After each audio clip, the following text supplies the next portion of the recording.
Back, and I'm gonna keep working on the stuff I was working on last time. And yeah, I am making what is technically a 2D level, but in 3D. It will be rendered out. The first level is in it's in isometric view. I'll talk more about this game as I go on.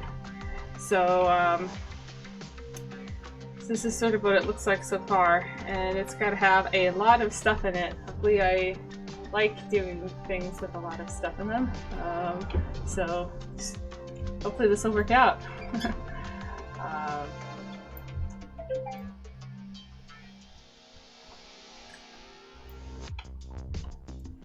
Oh, rats. So apparently it still says I'm offline on Facebook. Okay, so do I abort the stream or not? Oh no, it says I'm online. That's strange. Let me actually go to Facebook here.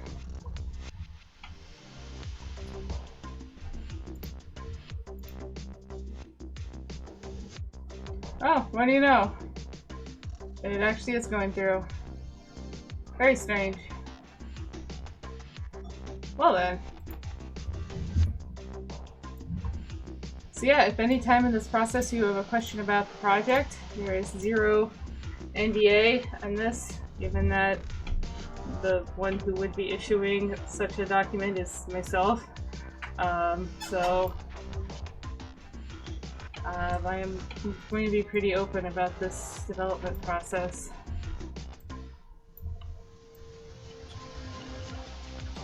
So right now I'm arranging my different Legos for this level, and I'm going for this this kind of an ocean-born civilization that has these different levels of water. That's what I'm doing right now. You can see we have a series of aqueducts and that kind of a thing. I'm working off the motif of like lily pads and mangrove trees and that kind of a thing. So I have to decide exactly what I'll be doing today. At some point in time, I'm going to get my scatter plugin and start adding gardens and stuff to all these platforms. I think right now what I'm going to prioritize is just getting more geometry into the scene, figuring out how it fits together. I spent a lot of time on the Autodesk forums yesterday trying to get something to work, and ended up just posting it as a suggestion because I don't actually think I have the ability to do it, which is very sad. So I'm just going to make do with a workaround. Yeah.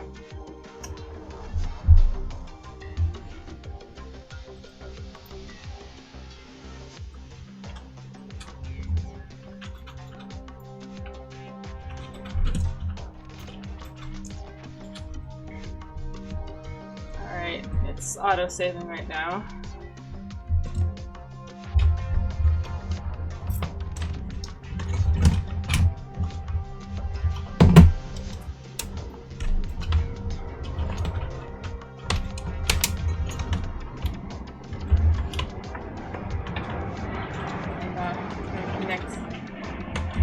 Tablet.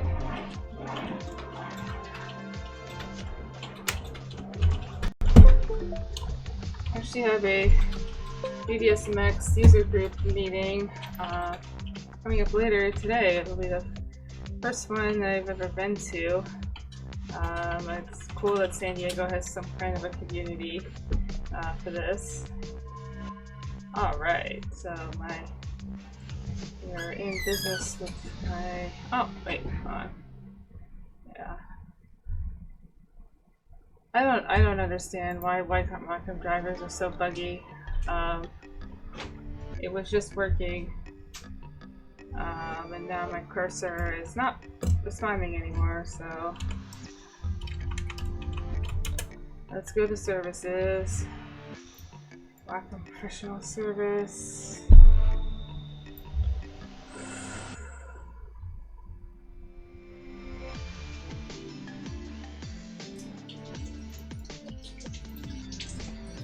This is a cool trick to when whacking bugs out to not have to reboot your machine.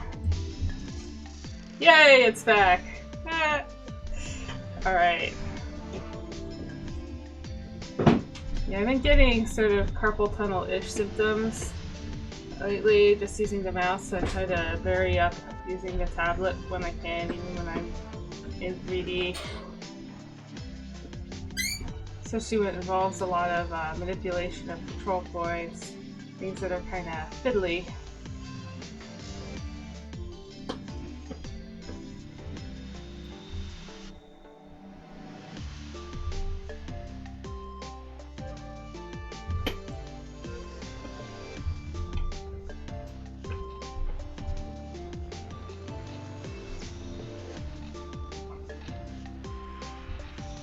Trying to make what looks like kind of a continuous surface for this building.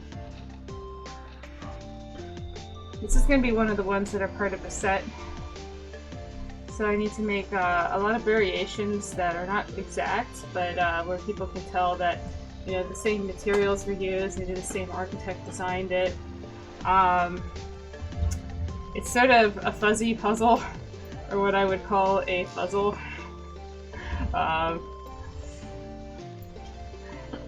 Haha.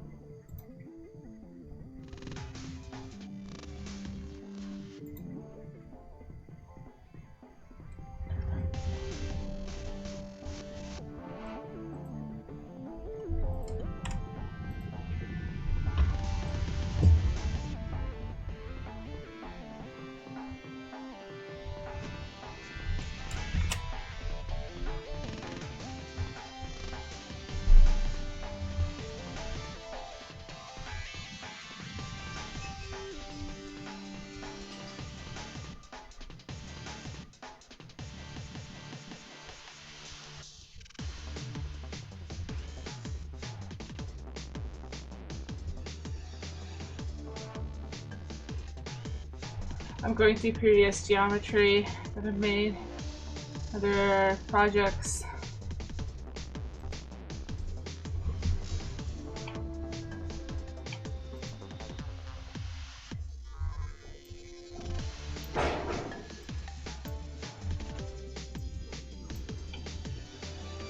And some nice smoky looking splines. A friend of mine gave me these. She generated them in Houdini, or she generated geometry in Houdini, but I got splines from it. Very useful. The kind of turbulence is great. In fact, I'm going to go ahead. Oh yeah, I already have a renderable spline modifier in here, so it means that when I hit render,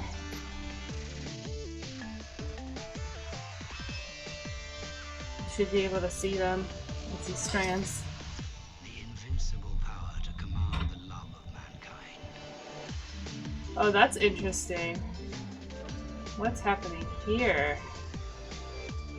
So my renderable spline says I have a radial thickness of 1 meter.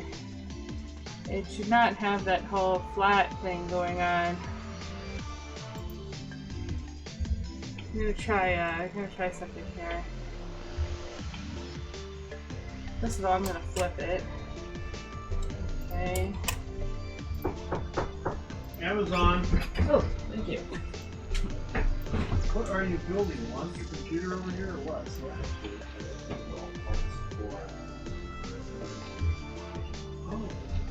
Hold on 1 second.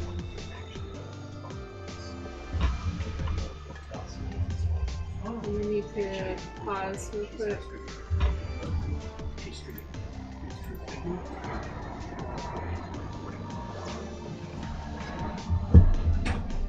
Oh, hi. Hi.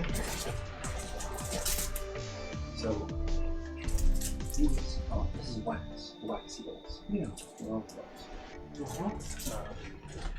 Things for seances, and a whole bunch of other stuff. Basically, we've been commissioned by a wedding. Oh, excellent. Yeah, so we are. Yeah, we are able to buy a new signature letters and stuff. Exactly. And what we're going to be doing is I've got all these facts, we need to which basically go again real quick, but I'll keep working for now. Alright, let's try this now. are all things for the everybody's going to do a dossier of facts on the case. And there are 57 of them, more than some of them. Alright, very strange. I actually really like this though. I don't know why it's doing this kind of flat thing. I'm going to make a copy of it and reset the X form and see if it's still doing it, but I'm going to actually keep this because I think that this is useful for something. So. And I normally I would just like buy a thing here and thing here. Yeah. Very cool.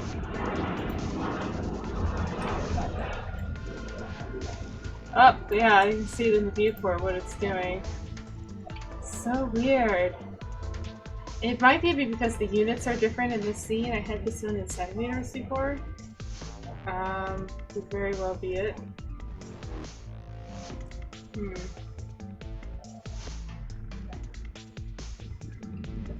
Yeah. Greetings, my excellent pupils. Today we continue our study of the physics of acoustical reverberation.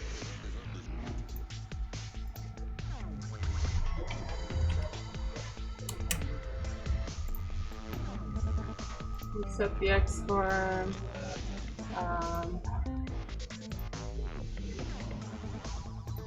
Let's put on a renderable spline modifier again. Now it should be okay. We're gonna unisolate. Check this thing out again here. I wanted to do my beating technique for this one.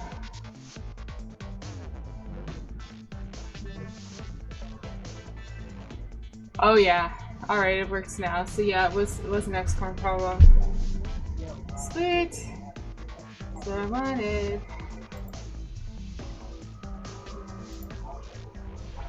I'm gonna open up this group here. I want these to be mostly kind of a... really don't like hot pink. Get rid of all the hot pink. Make it sort of a tan color.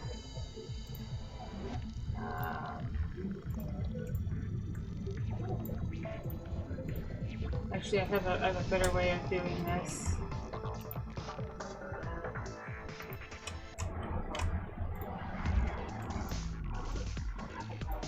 Maybe like that.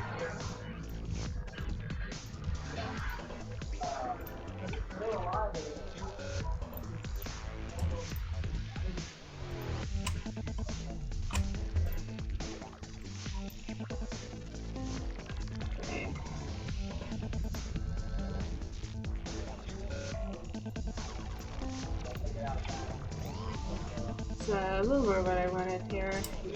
Let's get rid of this bright green. I don't want too much bright green in this scene. Actually, I kind of want the plants to be able to stand out when I add them. So, I think this is slightly darker tan. I know, right? Here. Yeah, I like that. Maybe more of an orange here.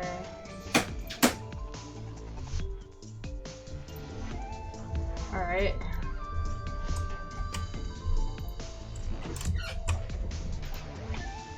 Alright, there we go. I'm gonna place this aside and put it in archive because I don't know exactly what it's going to do yet.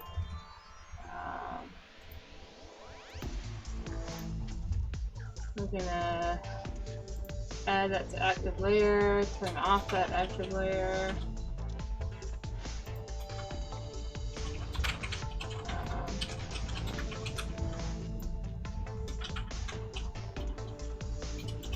There we go. Go back to default layer. I kind of wanted this to be hanging off of this form. like it's kind of like trailing off, like sort of like a squid. It's kind of a continuing motif that, well, I like in general, but I'm especially going to be doing with this scene.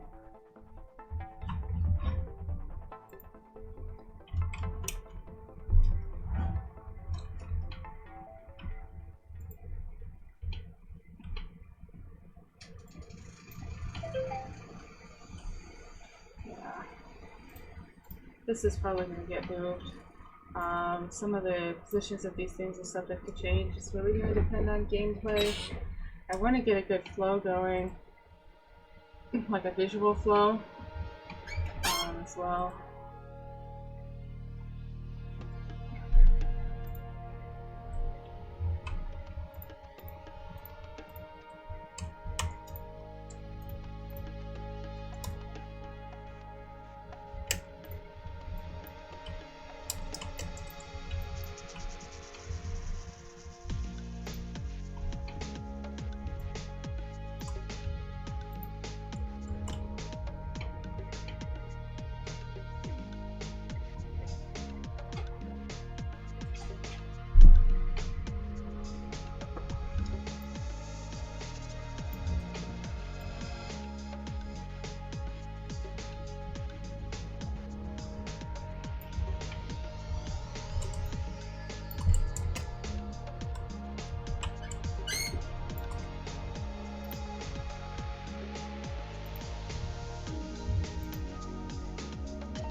Get rid of this blue, add some extra interest.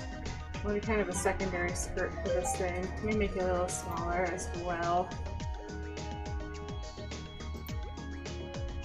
And poly this guy. I'll probably end up collapsing this because I'm trying to do that a little more where possible. So I'm just gonna reset X-form and right click. Use nested isolation, one of my favorite little quality of life scripts. Perfect. And select this guy. Yeah, so now we've got good geometry, got rid of that thing. Go back to grouping this, exit isolation mode, and see, I'm still not in full mode with everything, if that makes sense. Love that modifier. Give this one a bit of a twist, literally. Yeah, that's what I'm talking about. Love it.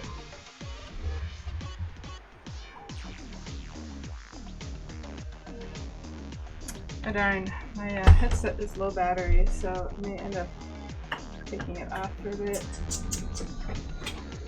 I'll just wait.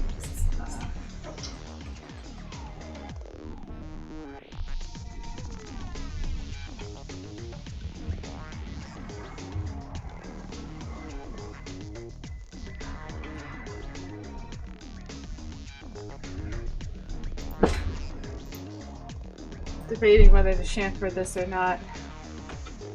Give it a try here.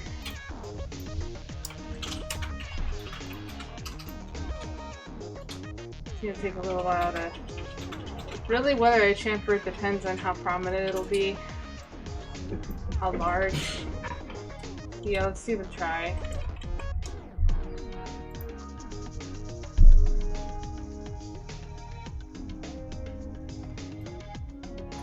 I probably should have flattened this before I did before I applied this.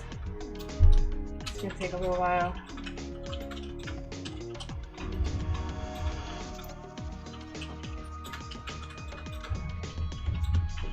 Oh my gosh, yep. It's pretty laggy.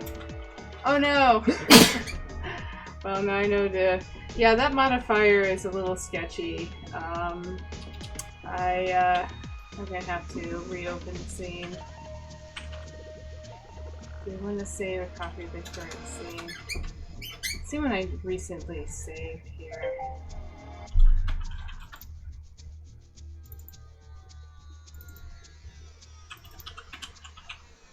Uh, 254.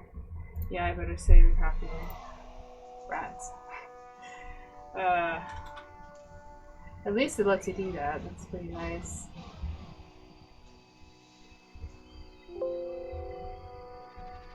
Auto back. Cool.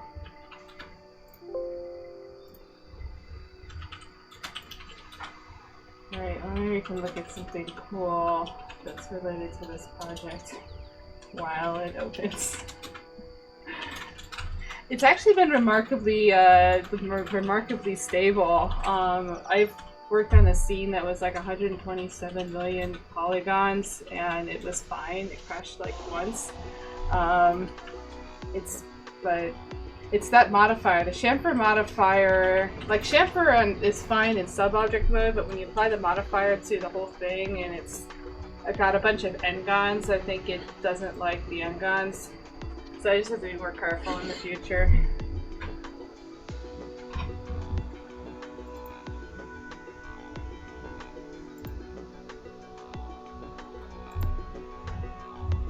Alright, I'm also doing this on a laptop, so there's that. It is a good laptop, but still. Let's see, got my recovered document. I've never had any corruption in the recovered documents. I'm a little bit skeevy sometimes about working in a recovered document. Like there might be something off in it that I'm not going to realize until later, but so far I think it's been okay. I tend to make a practice though of not using those. I'm kind of debating right now.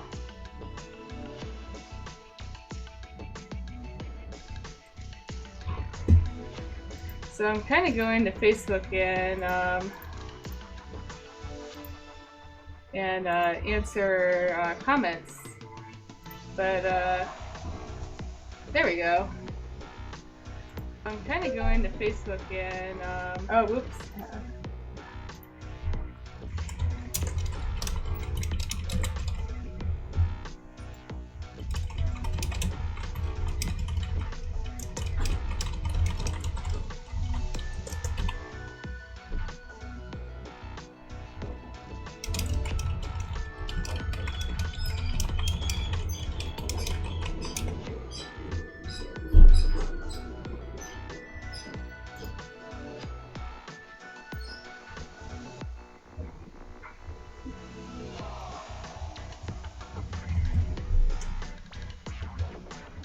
Okay, so one thing I'm noticing is it is taking longer to open up this recovered document, which is kind of a warning sign, because what can happen is you can end up with kind of this junk. Oh, interesting.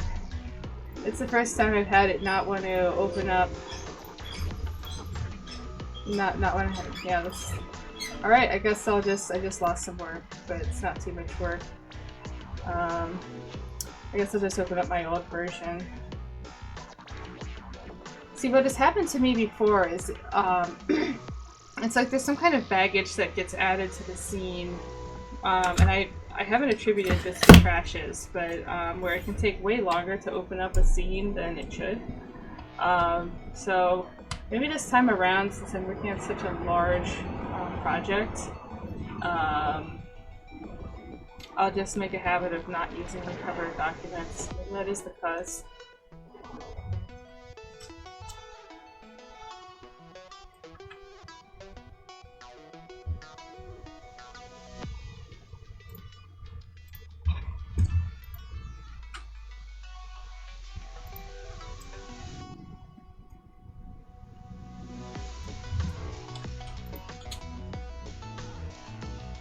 Alright. Let's try. I know this is riveting.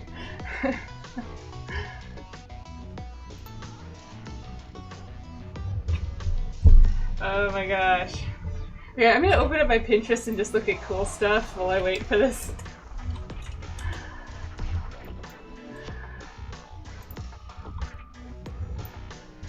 Whee! Lots of cool stuff to look at. So maybe I'll go to my Duvo concept architecture folder and just look at inspiration here. I definitely want to do some stuff that looks like this in the scene. It's always good to see what's being done. I love this kind of thing. I've been using procedural plant generation to make stuff that looks kind of like this. But I can't get this kind of a cross section, this kind of beam cross section yet. I have to figure out how to do that. Yeah, they've got some cool like children's library kind of designs that I like.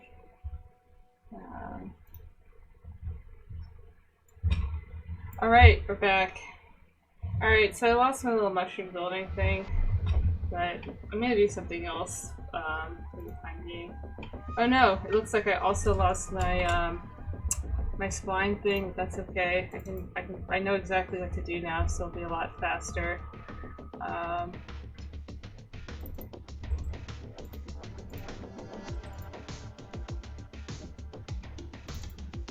Let me bring in some spline flowers, as I call them. What's this now? Huh. Very weird. I've never gotten this error. Why does this stuff happen when I stream? Oh my gosh. I don't know how to break these types of error loops.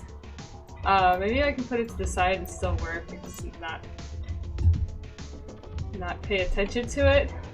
The first thing I would do is save out a different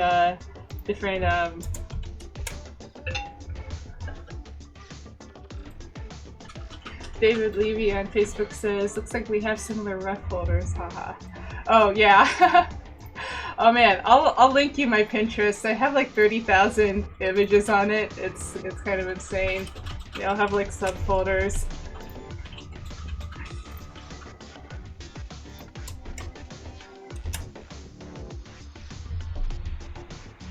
I'd love to see yours, David, if you have any online. I have some offline stuff too, but kind of like being able to access this stuff on my phone because I'm drawing on the go, so I've started just saving it public.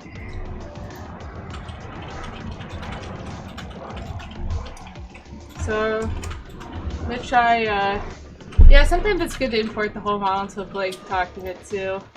Let's see if this spline spiral works here. In fact, I'm just gonna make a geometry, shapes, groups. Should be all I need. I also have a batch import. Oh, it looks like the other one came in. 1,000 years of experience. Let's see. These do not look like they looked in the folder. So I saved these out in Max 2017. This is the first time I'm opening them in 2020. And I do wonder, like they're all flat. Not supposed to be that way.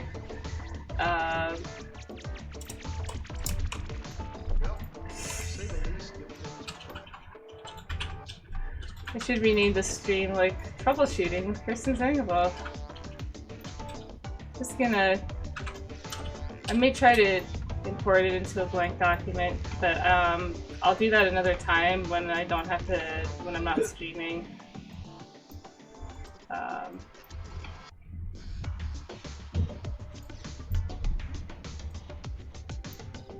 Yeah, that's a good tip. I went in and I made this master library of Max files that I could just merge so that I would preserve all the modifiers and stuff. And so far it's worked fantastic. I mean, let me go to one of the ones that, you know, I haven't imported yet. How about this pineapple building? I love this. I've used this a lot. Yeah, it just comes right in. Everything's great. It's got the modifiers, it's got the wire colors. I heavily use wire color in my process. It's great, like select by wire color. It's a great way to organize really large scenes. And I have the script that inherits the wire color and plugs it into the diffuse color, so I can apply one material and have not have to have like hundreds of different materials. I just need one and just let it read the wire color. So wire colors are super important to me. One thing that I don't like in this software is you can't, there's no way to undo a change to wire color. That's like the one weak point in my workflow. But so yeah, so I wanted to have, yeah, this guy's supposed to be above the water.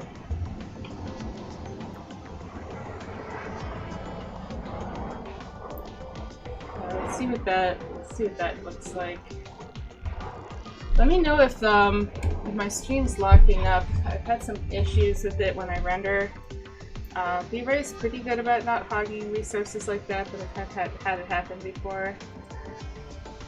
Yeah, perfect. So I've got, you can kind of see it underneath the water. And I think right now my ground plane is hidden, so the water looks super light and clear. Once I get the ground plane back in there, I'll be able to like have it work. I'll have to figure out exactly how far I want it off the water.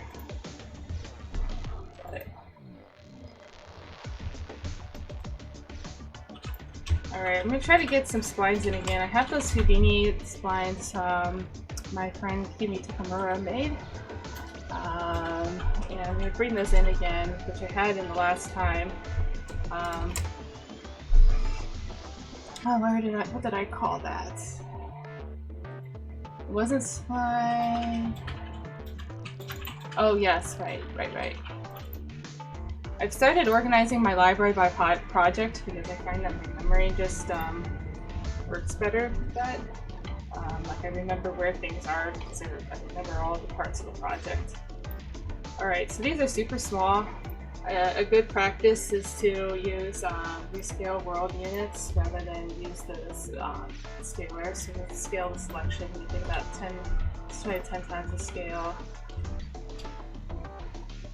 And it does this weird stuff where it moves it way the heck off. Let's just scale it to maybe 3 times now. That's more what I want. And I'm gonna go in and I'm just gonna reset. Get rid of renderable spline for now. This is before the FFD modifier. And you know, I'll just make a copy of this. Hold it to the side, reset Xform here, and then apply a renderable spline modifier to it. Viewport render, let's give it a thickness of about 1 meter. Side 6, that's all good.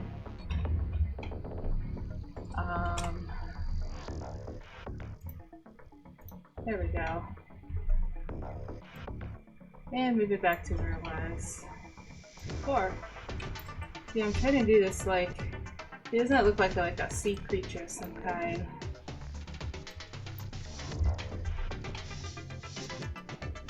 Yeah.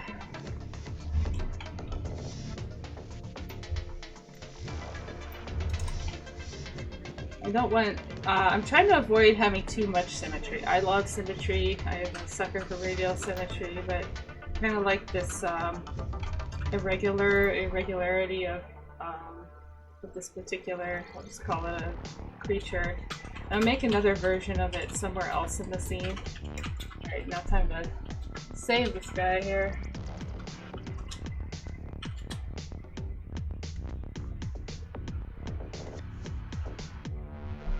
So yeah, what I'll probably end up doing is breaking the scene up.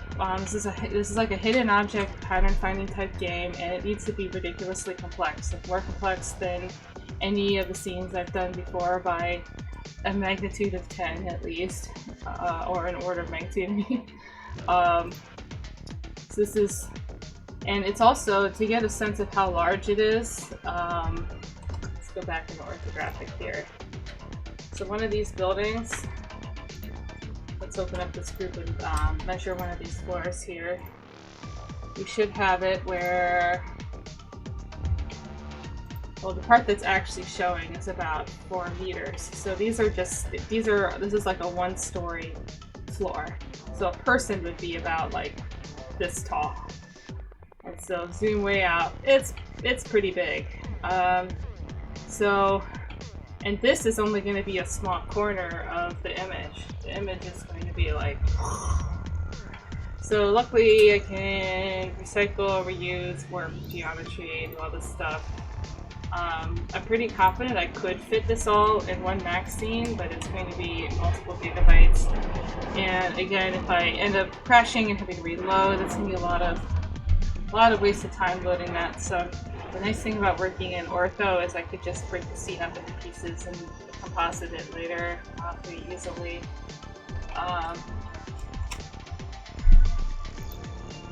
I need to add some towers that are going to be coming. They're going to be drilled deep into the bedrock, and they're going to be kind of the part of the transportation network. Right now, visually and mechanically, everything's, you know, a bunch of these floating islands, but I want there to be parts where, oh wow, oh, I know why this is super small. This came from a scene where everything in the scene was really small. I forgot about that. What I'm gonna do is, I'm gonna move this to origin. Here's my origin, move, we'll go. I moved all my stuff around, and I'm still getting used to where it is. I have a button that just, there's a little script that moves it to origin, but close enough.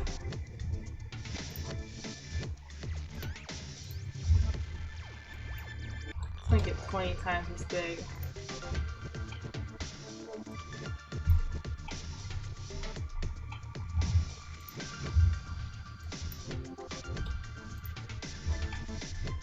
That's better. Oh, maybe I'll make it.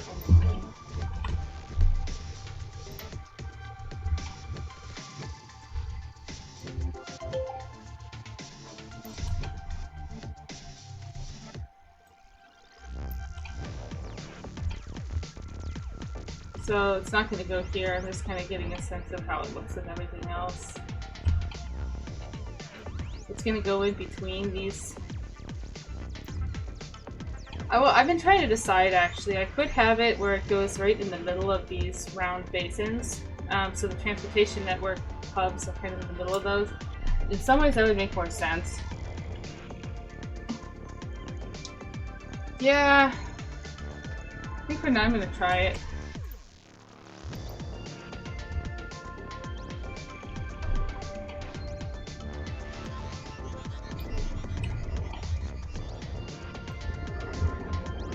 And unfortunately, because I use radial symmetry, quick align doesn't work properly with this because I had to move the pivot point to make this that gold part. So I just am going to eyeball it for now. I'll then just use this as my center point. I really found that having things not align 100% gives scenes a little more life. I mean, I could zoom way the heck in and get this a little closer. I'm going to move my pivot point a little bit here. But it's not going to be perfect. Maybe this comes from being a concept artist and not a realsy 3D artist. I'm going to give this a bit of a stretch, I think, or like a squeeze. See.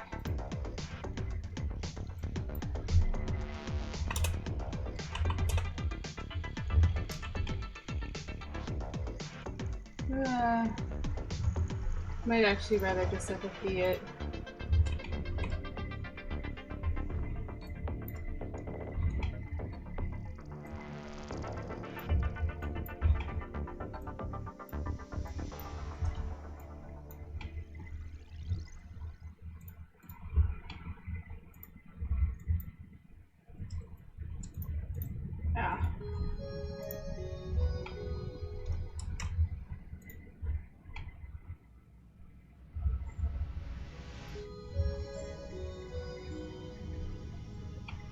Yeah, here's a tip, David. I don't know if you're still,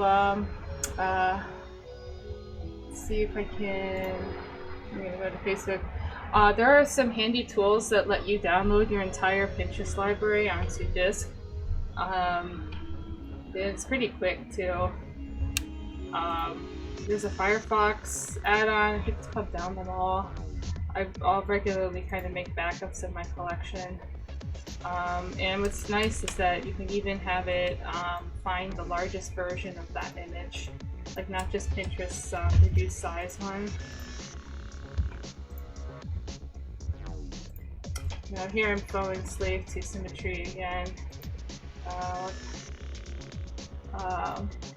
Cool. Yeah.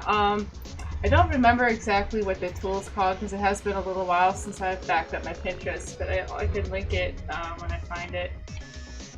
It's pretty nice because those images, they still tend to be on the smaller side, but it means I can fit my entire collection on my phone without taking up much disk space. And oftentimes it's more for just like jogging certain ideas rather than needing to see all the teeny details of the thing. It works pretty well. That's good enough. It is each man's quest to find out. So this is pretty busy. The answer to that lies in I may end up simplifying these towers because I don't want them to take away from this too much. But it's difficult because this is a hidden object kind of game, and so you don't really want it. The rules are a little different for something like this. You don't want the eye to. You want people to be a little overwhelmed by the detail and not be able to see focal points. If you have too many instant focal points, it kind of defeats the purpose of the game.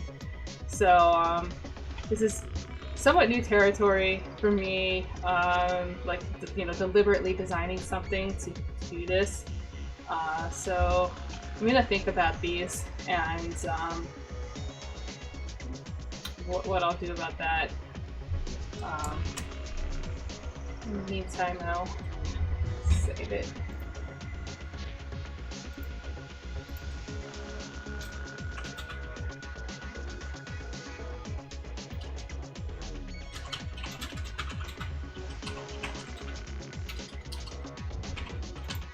So Scott, you mentioned the endless error loop. Do you know of any tricks to break an error loop like that? What I literally just did is I moved them off my screen. They're still here.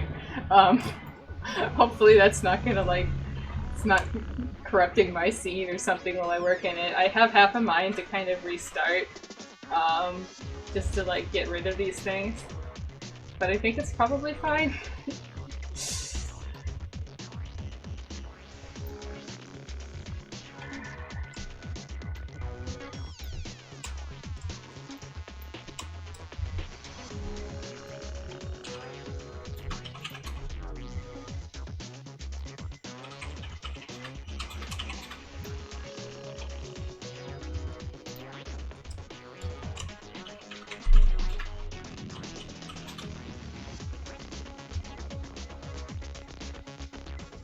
I might start making some of the boats for this world, or the smaller floating islands.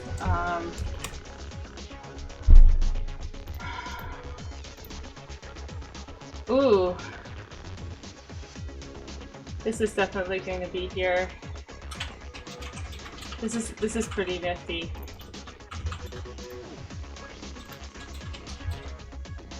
Unfortunately, it's going to be very small. And resizing it might be tricky because I'm using a plugin called Multiscatter. I've never used Multiscatter where the unit was meters or tried to translate something from when it was centimeters to meters. I mean, new territory, yay. So it's taking a little while to move because yeah, so these are all multi-scatter objects, and this is very cool. This has a bitmap on it, and well, let's see. I don't think I broke my bitmap pass. I haven't seen if it did, but the bitmap determines the probability of what kind of object I'm going to have. So I've got cones and spheres, and like where it's white, you're more likely, I believe you're more likely to have spheres. I actually don't remember. But yeah, this was made for a much smaller scene, so it may actually be faster just like start something like this from scratch, but I'll give it a shot. So I'll move my multi-scatter objects. I think because I'm in isolation mode, I'll just move this towards the origin, and I'll do the Rescale world units. Oh, you use multi-scatter too, David. Yeah, I love it. It's been really useful. You can actually scatter point cloud objects, which is super useful for my purposes right now, because I've been using a lot of point clouds for my IP stuff. Like this game is going to have a lot of them. Yeah, so this is the geometry that's being scattered. So ideally, if I select this whole thing and I do the Rescale world units, it should be okay. Alright, figures. Wait, I'm gonna save first. I'm going into dangerous territory here.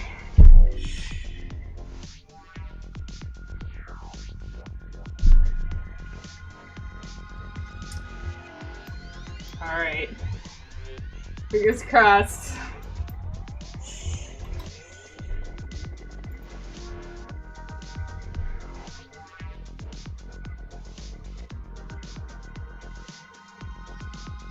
This could either take really short time or really— oh no, okay, that's not too bad. And it looks like everything's scaled properly. Score! So you can kind of see like a point cloud preview what's going on here. It looks a little bit different actually than it was in the original scene, but it looks like my bitmaps are behaving properly. What's super cool about multi-scatter is the fact that you can inherit object color from what's below it. So I love that. It's super cool. You can get this kind of variation that you get in nature, basically. Alright, now where did I put my multi-scatter badge thingies? Here they are. So I usually, I store the selectable like gizmos next to the objects, but it looks like, looks like I'm missing some. Probably gonna make this larger just to— oh, strange. Thought you could resize multi-scatter gizmos. They changed it though. But just to make them easier to select in the scene. But I thought those were kind of arbitrary in size. But yeah, it looks like this thing— I mean, I can hit the render button and see what we got going on here.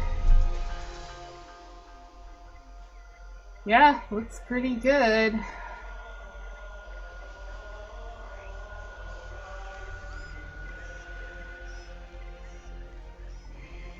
Sweet.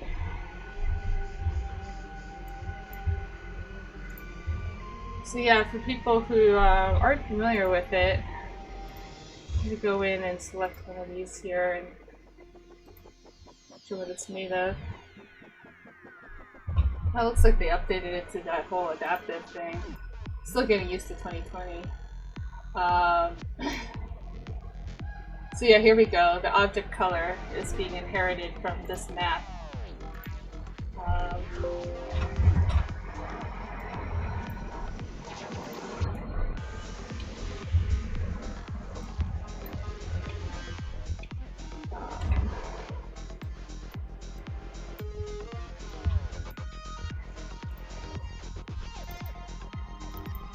So yeah, I just took this bitmap and I tiled it to the same amount as what the symmetry was on the object. I don't even remember what the image was.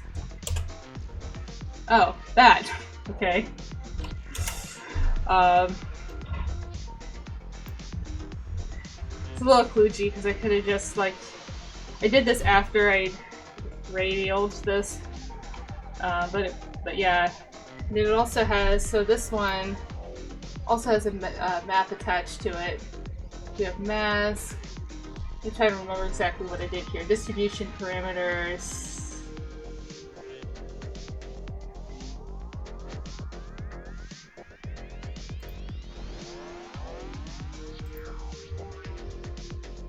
It's been a little while since I've done this. But you know, I was going to tweak it, but I actually think for now, just as a placeholder, I'm going to keep this the way it was. It's actually, I'll just have to see how it looks in the scene, so I'll just group the whole thing and like mess around with it later. I'm going to do a bunch of stuff that looks like it as part of the find like objects part of the game. So the game is not about finding exact objects, it's about finding objects that look like they're part of the set. So I'll make other things that are like this, and this will just be one of those. And it works really... Oh yeah, that's big. Whew! Now do I make it smaller is the question. I really need to spread everything out more and make this way bigger though. Part of the game is that you can't see the whole image. It's like a memory game. As well, you have to kind of just remember where things were. I do still feel like it's a little too big though. Oh darn, I'll go ahead and make it smaller.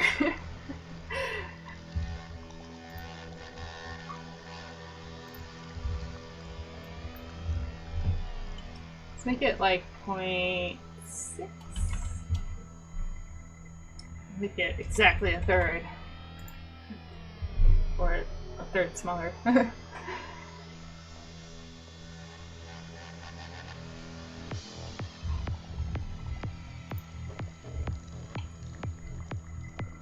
What I love about this multi-scatter approach to this is how small this is on disk. It's like 12 megabytes for this whole thing.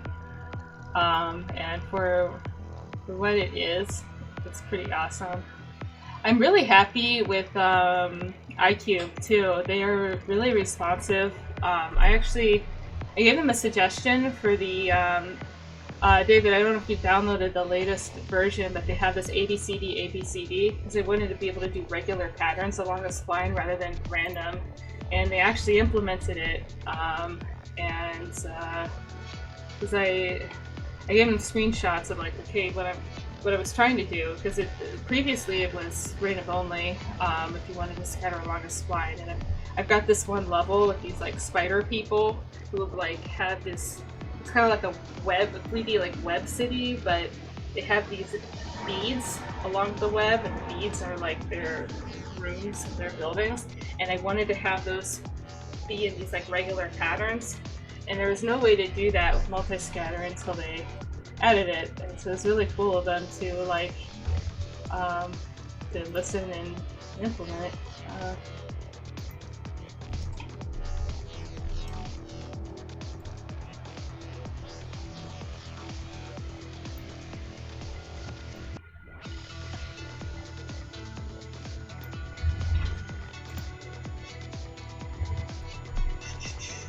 Yeah, that's a good size. I'm gonna, let this be for now. Play with it later. Save again.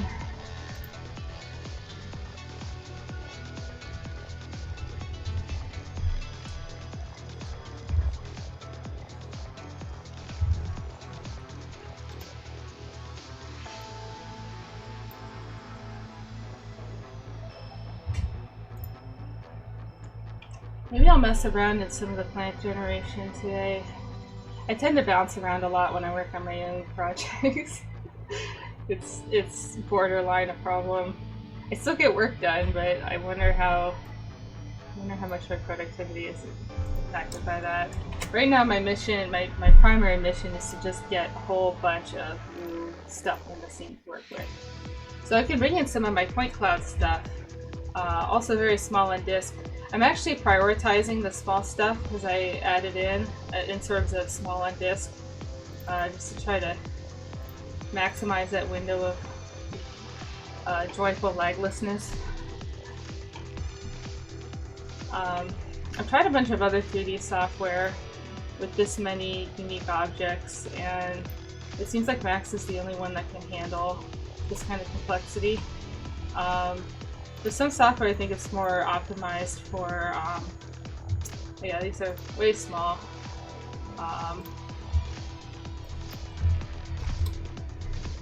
So it seems like a lot of software is optimized for like very complicated single objects, characters with high polys, but it seems like for whatever reason Max is able to handle lots and lots of little objects in nested groups within groups within groups. Selection sets is pretty nice too. Let's see how this renders. Right now I just have it as a bounding. Oh, you know what? It's possible that my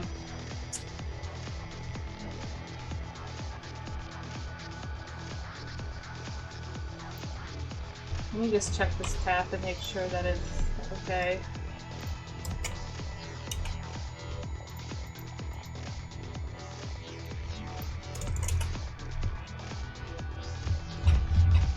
Oops. I copied that wrong. Wow. Because it shouldn't be showing a bounding box. Just see if it shows up. Nope. One error according to my V-Ray log. Failed to initialize proxy object. See, this is a V-Ray proxy. File not found. Yeah, that's what I was afraid of. Well, time to use handy everything.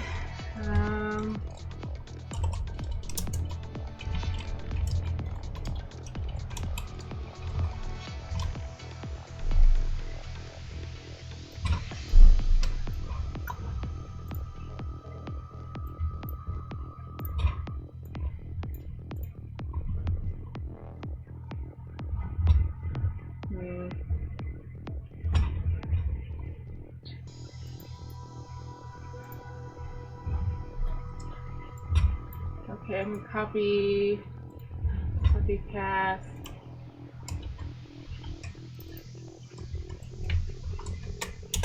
There we go. We are back to business. All right. Yeah. I might even have my special vertex color snow material on this. Yes, perfect.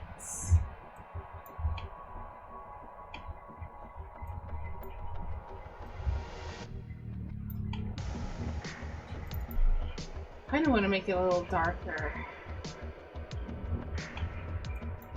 I'm gonna apply a color correction map for this. Really wish that the color correction was a little bit more robust in this. Many of my Max friends know of like some kind of third-party color correction thing. I occasionally Google for this and haven't struck gold yet. It's been a little while.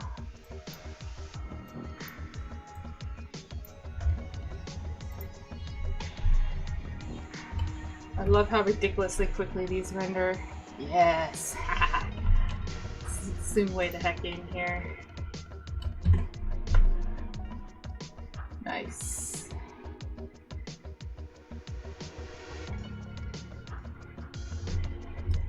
Might actually get rid of some of the snow. I'll think about it, I'll do it later. Unfortunately, this cannot be edited. It's the one limitation. V-Ray proxies, as far as I know, there's no way to distort them. I recently been playing with space warps though. I wonder if I could actually, if you warp the space around it, it seems like it should maybe work. All right, here's me going on a tangent. This has like a 10% chance at best of working though. Oh, bye David. Thanks for stopping in. Let's see.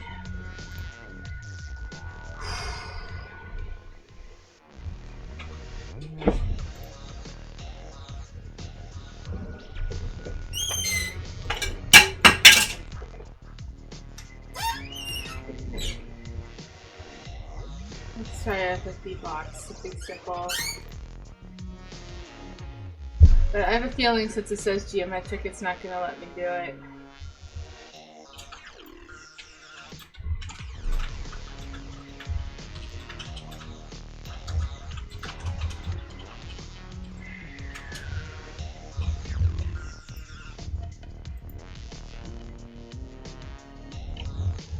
Alright.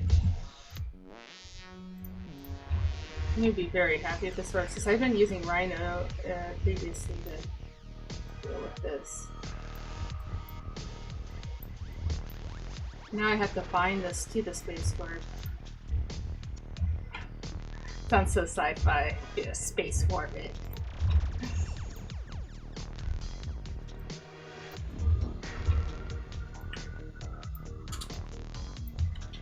Shit, okay. Good enough, stop being a perfectionist. Alright. I think... Yep, it makes it disappear. That's okay. I was right. It didn't work. This is what happens if you try to edit any kind of V-Ray proxy in any way. Even if you're editing the space around the proxy, it's not going to do squat. Just disappointing. I understand why it's like that, but who? Oh well. We tried.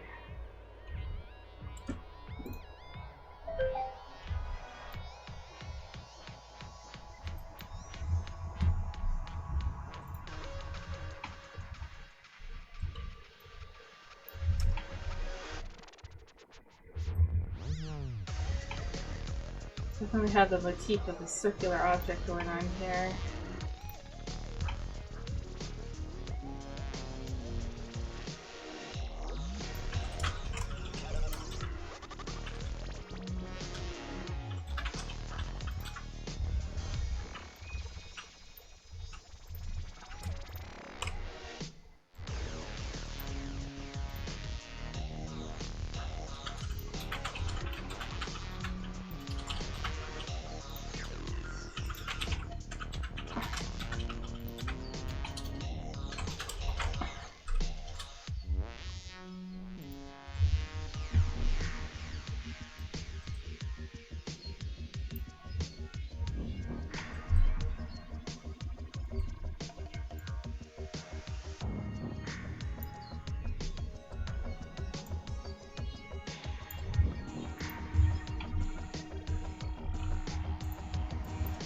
Let's mod this and see if I actually...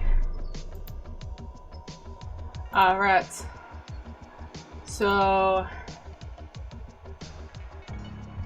I did not save the modifier for this bend. Just okay.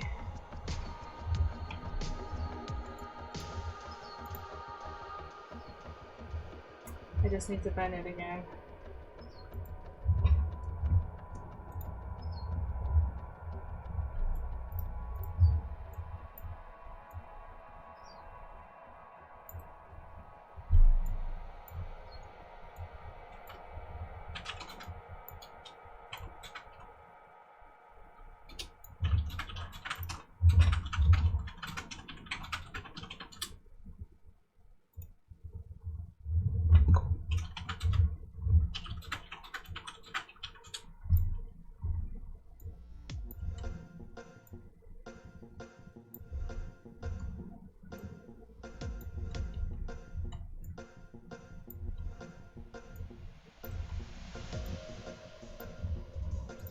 Trying to get this kind of feeling of like radiation coming out of this.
I need to name these more unique names. I'm trying to find my seafloor object so that I can turn it on. I think right now it's frozen. And I don't remember if I called it seafloor. Aha! I did. Alright. No, I don't want to freeze it.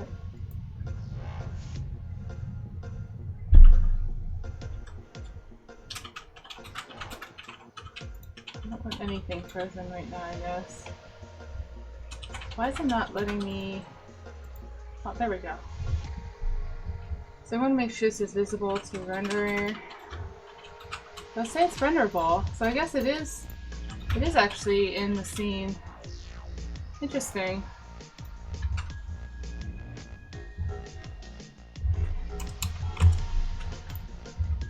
I'm gonna make the seafloor a little lighter.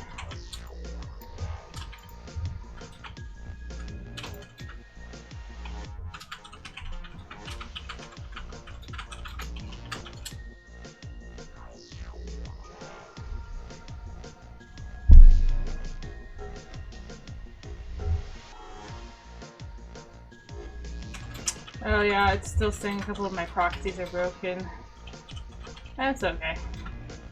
Not using them right now. Alright, well my water looks pretty similar actually. I don't like this blue-green, that's just a temporary color. I'm going to go ahead and mix that into something that's a little more fitting for the palette of this place.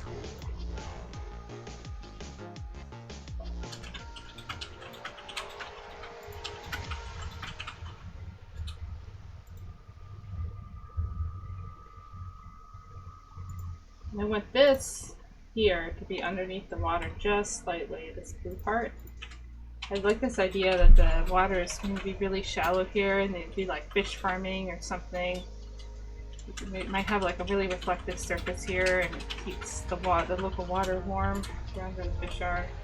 Something like that. I think I will select by material ID. Yep, I already did it earlier. Move this a little underwater, just a bit.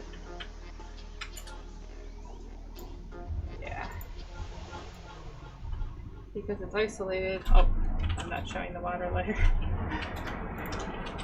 I think there's a way to render something, even if it's not. Even if you're in isolation mode, it'll still render.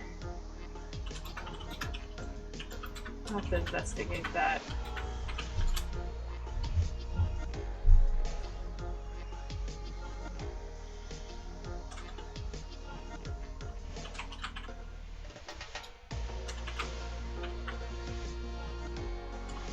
Yeah, see something like this where it's you can just kind of barely see it underneath there. And then I'll have some stuff on top that is scattered around it that is poking through the water. And that's where multi-scatter will come in.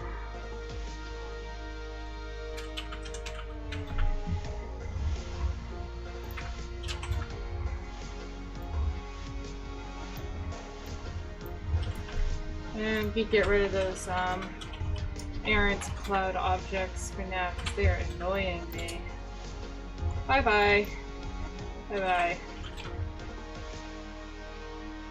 See how this looks in the water.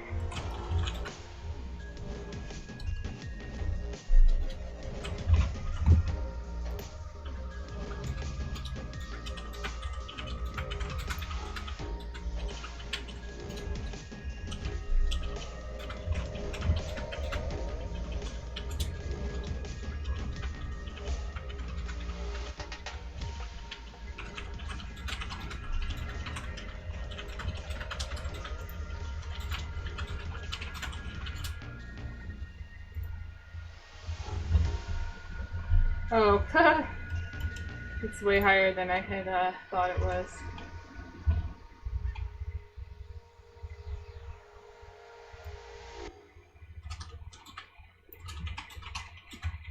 That's the one problem with using a V-Ray plane. What I might end up doing is, for the time being, just for the purpose of modeling, instead of using a V-Ray plane, which You only see in part of the viewport, but it goes on forever. Just great. It's great for big oceans, except for the fact that I want to be able to see where my geometry is intersecting the water, and right now there's some guesswork. I'm just gonna go ahead and make like a massive plane and then freeze it.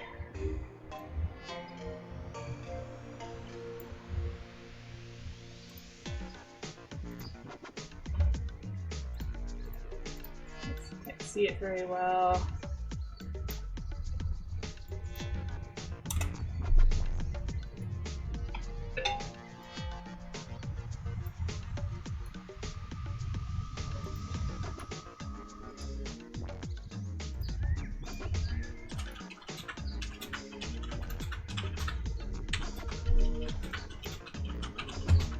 I might want to make my frozen objects. Oh, I know. There's a trick for this. I don't want my frozen object to go light. You can go into object properties, and I believe when you froze it, yeah, show frozen in gray, you uncheck that, and it'll keep whatever the color is of the object. So now I've got this nice non-obtrusive dark gray that will help me see exactly where things aren't hitting the water. I should have done that, like, you know, 4 hours ago, 10 hours ago. Next time. You can see here's this kind of the place where I've made objects that are like one another for the game. Hopefully these people make the connection between things that are this different looking, but realize that they're part of a set. They're both octopus-like.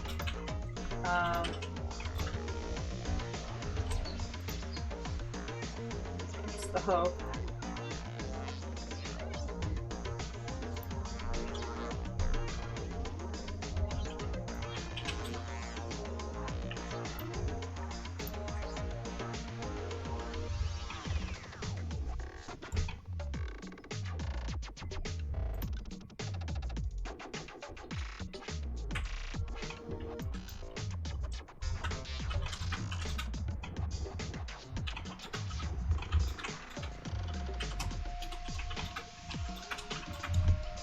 Oh yes, primary mission. Get lots of stuff in the scene. Here's a favorite. I've used this before in the Kampala piece and in the Aquabot City one. There's also pieces of it in a much earlier one. Just the building process.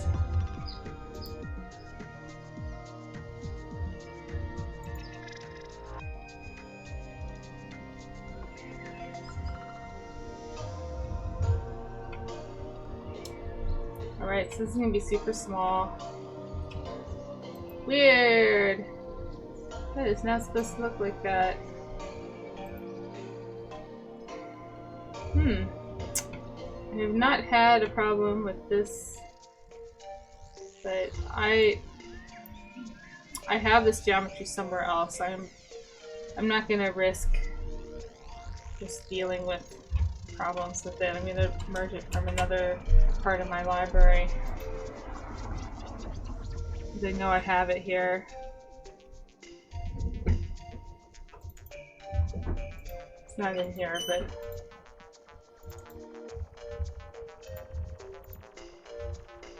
this is one of my time forms.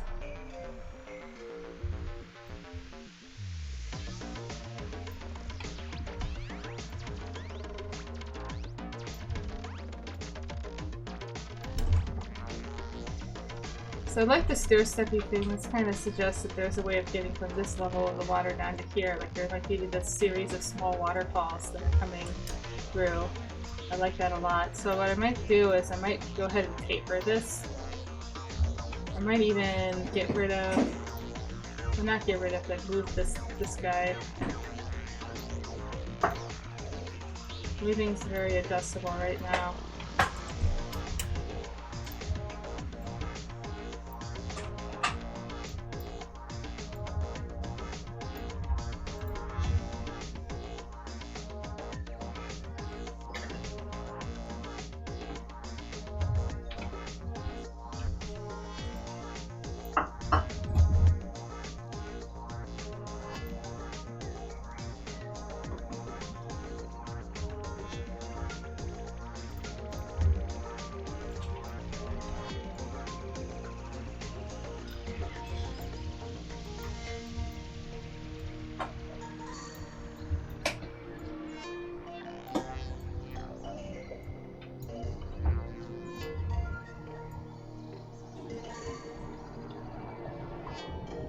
Something like this.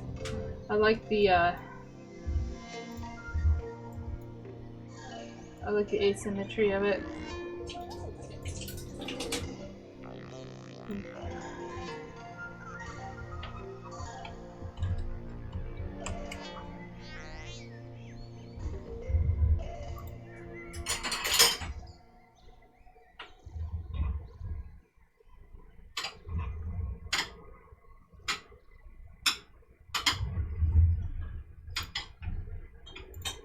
This is all going to be water material, I think. Let me think about this here. The album finished. It was Birds of Paradise Flight Patterns is the name of the album. I also have an album called Riding the Froth. I just found this artist, so this is the first time I'm listening to this one. Let's see how good it is here.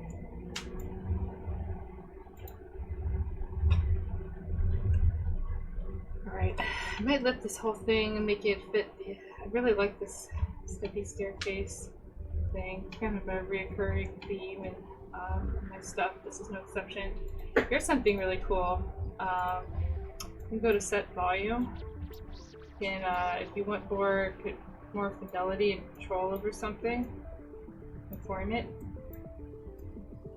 It's a little like puppet work where you can set your own control pins. I really like this system for working. So then when you go to control points, you have a lot more control over what it does. FFD is one of my favorite modifiers and tools in Max. I love it. I use it so much.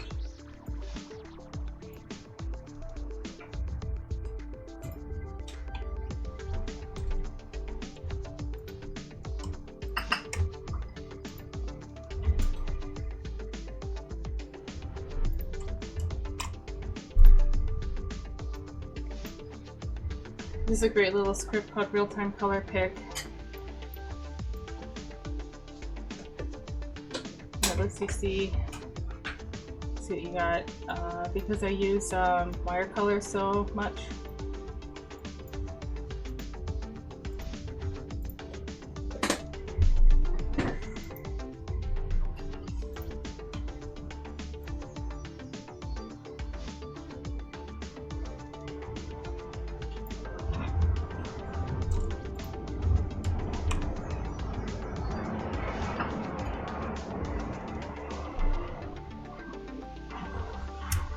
I'm gonna go ahead and make a selection set of this thing here because I keep fiddling with it.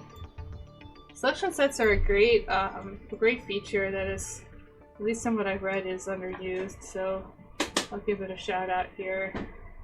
They call it something really generic. Sometimes I'll get a weirder name. Double circle butterfly is what I'll call this. And so now I don't need to group these at all. I just go down to double circle butterfly and it selects it. Back in the days where performance was more of a concern, I think these were more used because groups had a negative impact on performance. Now they don't. Alright, I kind of want this to spill over. Yeah, like that. And then I think that's just the middle part.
Yeah, see, now I can just select this without having to open up the group.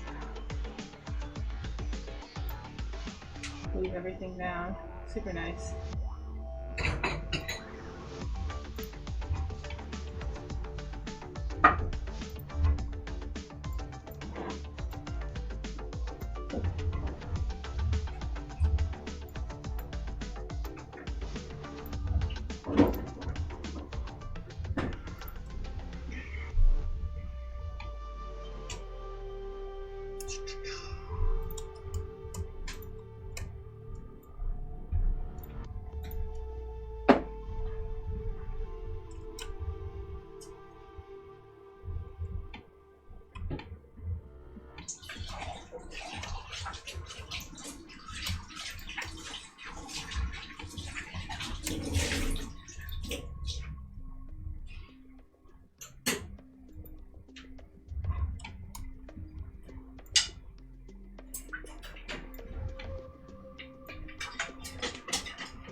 Making a smaller sub-platform here.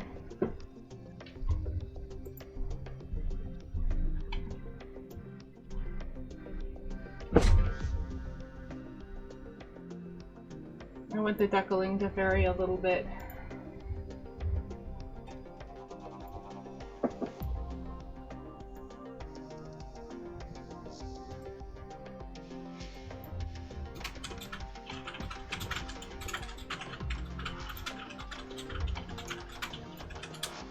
There we go.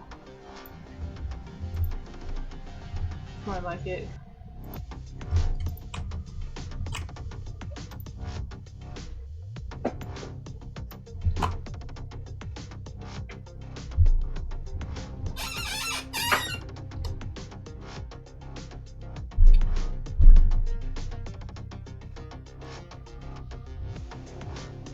So right now I have some kind of a placeholder grass kind of a material on top of this, and I really think it should probably be water.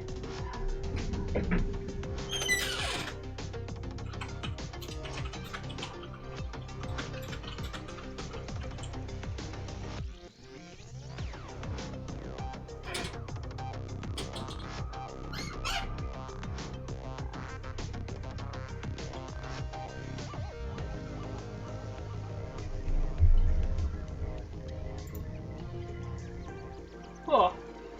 I'm pleased. For the time being. Maybe I'll go ahead and throw that water material on for now. I'm trying to avoid fancy materials in general, but I do want to know what this is going to look like. So I just selected all of my color. Yeah. Let's go into my ocean material. Actually, this is my bad ocean material. I was playing around with this. I'm going to swap that for a better one.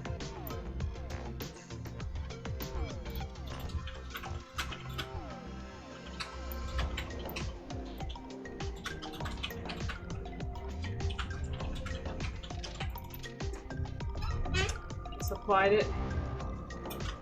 See what it looks like. Sweet. Oh, actually, not sweet. Ew. Okay, we have ourselves some geometry errors or something. That is not supposed to look like that. Maybe it just needs, maybe it's just because it's being shown through from below. Yeah, it might be fine. There's a 40% chance it's fine.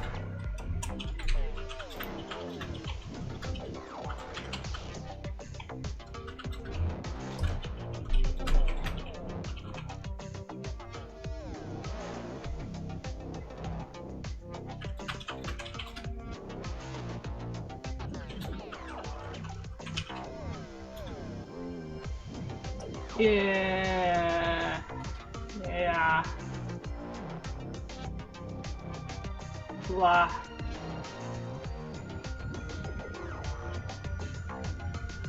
Oh, I think I know why it's doing that.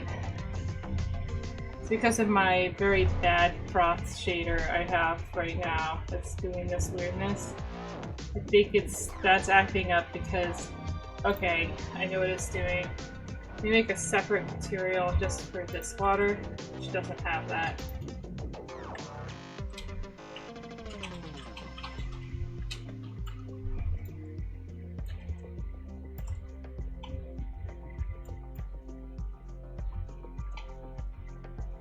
Let's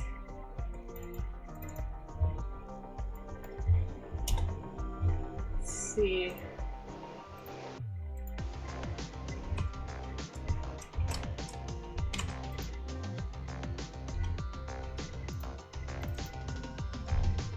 Got rid of the froth here. Oh, it's still doing it. It does look like kind of a geometry issue.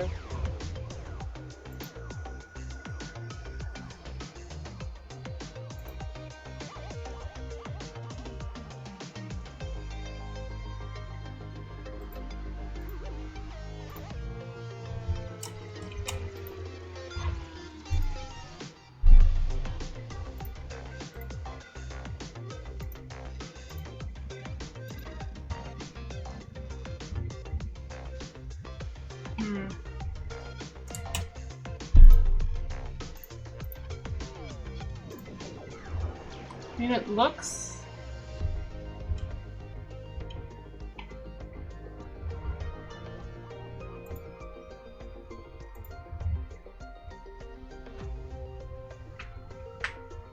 I forget where the view triangulation is. There's a way to see all the hidden triangles. And then gone.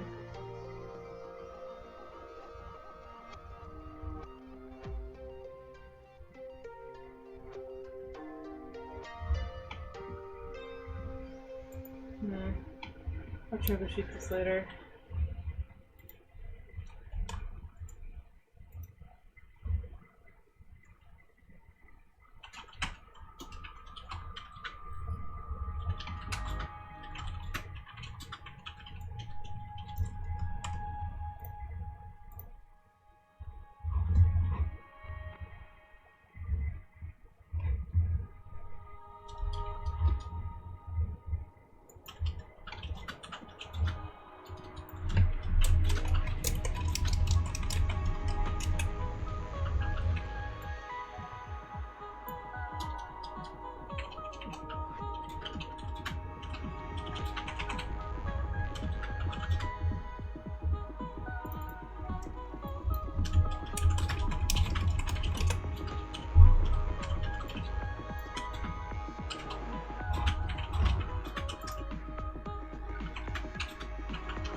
Huh. Odd. Oh, there it is. It's on the screen.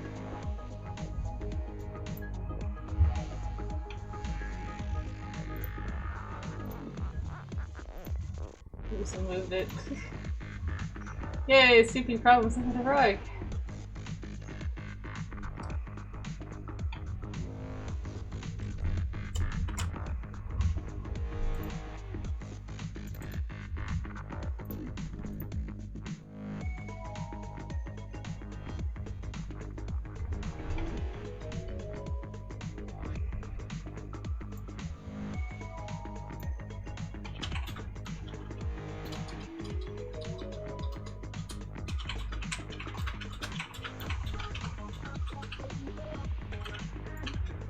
Trying to squeeze like a wedgy flare kind of a shape in between where the smith is.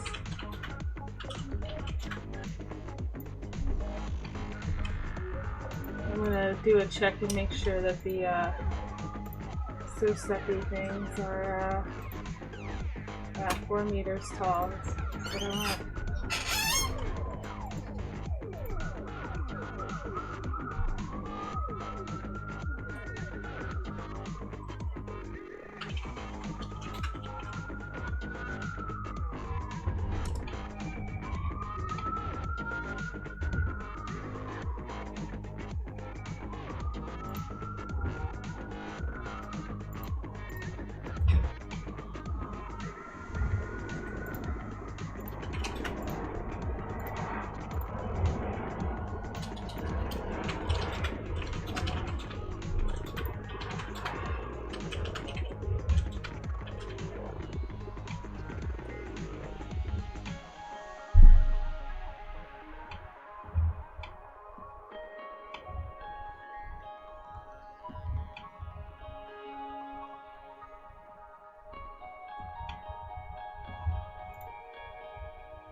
I think I'm gonna hop off.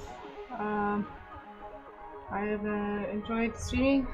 Thank you for everybody who stopped in and commented. And yeah, I'll keep doing this. Alright. Have a good day / evening, everybody, or morning, wherever you are. Bye.